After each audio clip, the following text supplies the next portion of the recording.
This video is all about Nike's impact report from 2023.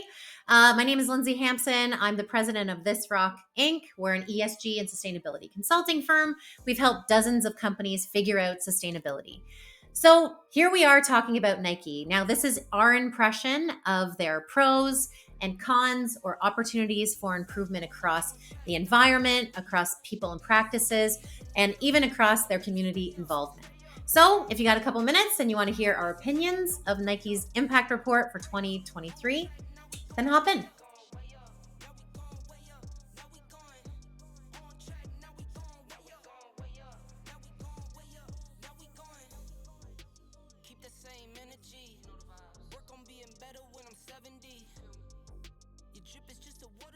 The way to get to Nike's sustainability report is go to their website, click on impact, and there's a fiscal 2023 report. It's called Moving Together.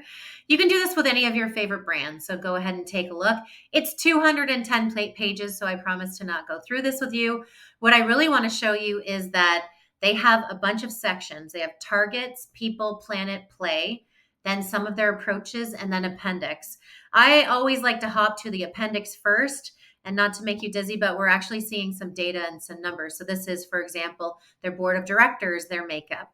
We can even slide down here and look at their planet numbers. So talking about fiscal 2023 and some of their emissions by CO2es for scope 1, 2, and 3. I'm going to go back up and we're going to look at some targets. So they have set some interesting targets for representation of women, for example, minorities, engagement and inclusion, pay equity. So this is all around the S and ESG, the social. We can definitely talk about health and safety, code of conduct. We can talk about carbon as well. So we can talk about their emissions and their waste, and we can see all the data to do with water, for example, and then play. They're trying to reach out to their community, and we can see more numbers back here. If you want to see further detail, they let you click all the way through. But what I want to show you just lastly is topping back up to the top. How do they put people first? There's a bunch of things they talk about with their code of conduct. They're looking at their supply chain. They want to make sure their people are growing, career management and training, pay and benefits, engaging the next generation, inclusion, and so on. If I click on planet, this is all the stuff about the E and ESG, carbon, waste, water, and chemistry. So they're talking about their greenhouse gas emissions for their owned and operated facilities, trying to divert waste from landfill for tier 1 or their main manufacturing. And then finally, just extending cotton supply chain through water restoration. So you can click through here and see, but I just wanted to take you for a very fast tour of their sustainability report. Again, as a nerd in sustainability, I always hop to the appendix and see what type of frameworks or standards are they aligning themselves to. There's a bunch. And then I hop back to the front and see what their targets are, what they're doing specifically, what are some initiatives. That's how I'm typically reading these kinds of reports.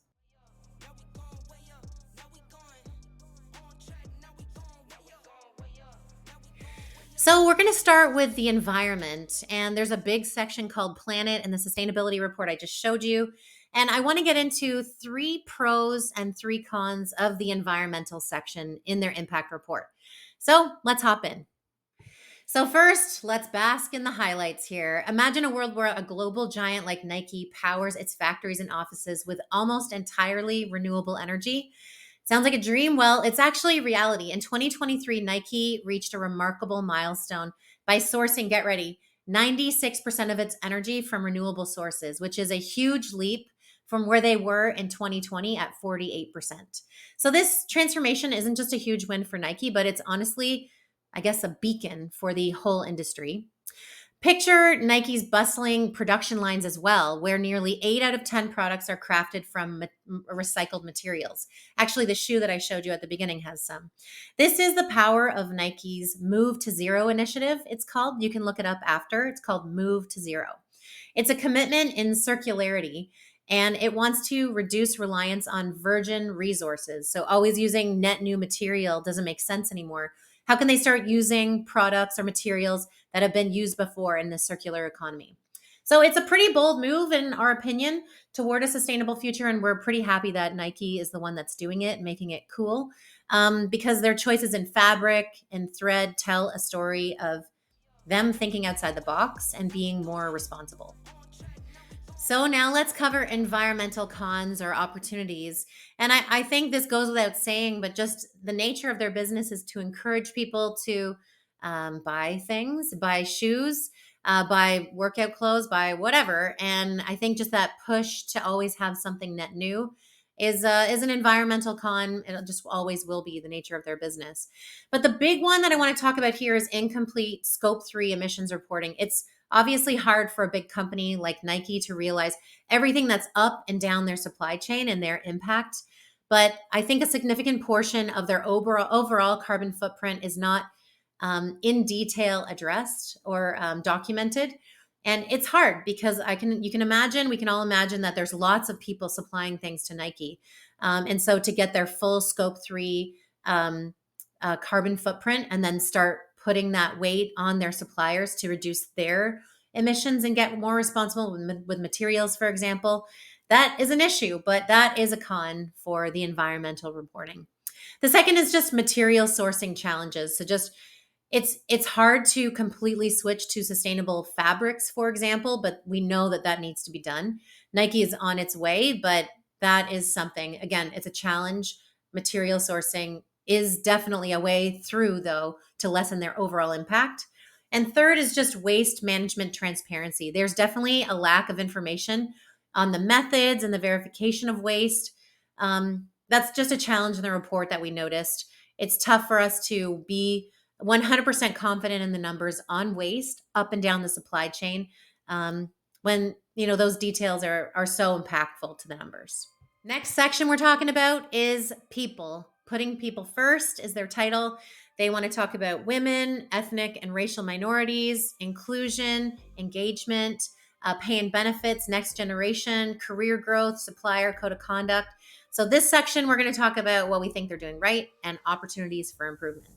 So it's true, Nike's vision extends beyond environmental stewardship. We're in the people section. So their commitment to diversity inclusion is really reshaping the corporate landscape at their company and beyond.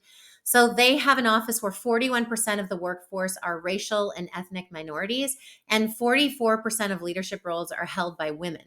So this is the reality at Nike, and the targets aren't just met, but they've been exceeded over the last few years. However, the path to sustainability is definitely fraught with challenges. Nike's labor practices, as you probably know, have cast a pretty long shadow over its achievements. Ethical consumer highlights persistent issues with Nike's supply chain, where fair treatment and pay for factory workers remains a contentious issue. But despite improvements, the gap between Nike's public commitments and on the ground realities persist. This is just the nature of the beast. Okay, let's talk about community. So, Nike has done a good job with significant community investments. We talked about this, but they try to promote diversity, equity, and inclusion through lots of global initiatives and empowerment through sport, supporting coaches, supporting women athletes. We talked about that in the win, fostering a community of development and inclusivity in sports.